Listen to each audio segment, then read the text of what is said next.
1936 K98K.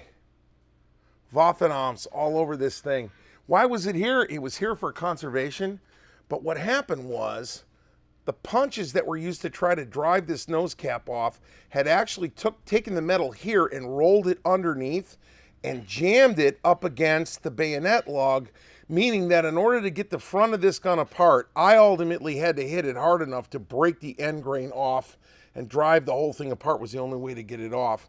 We then came back in and conserved. The bands were white, so we added a little bit of bluing to that, and then attempted to match this linseed oil finish. And as time goes by, if the owner keeps rubbing on this thing, it'll match all the way. It was as close as I came, but wow, this thing turned out nice. K98K 1936 for your dancing and dining pleasure. I was asked recently what keeps me up at night gunsmithing wise. I've had this L.C. Smith in here for probably the better part of 4 years waiting to get up the guts to go ahead and finish it. Some of you have seen it as an Instagram post.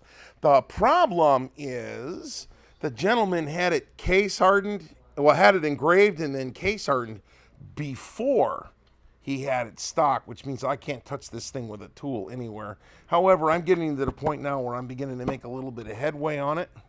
We made us a fore end here. We're getting it. We're getting it. Anyway, this is called a Silversmith, and we're well into it. This gun will be done in time for me to display it at CWE.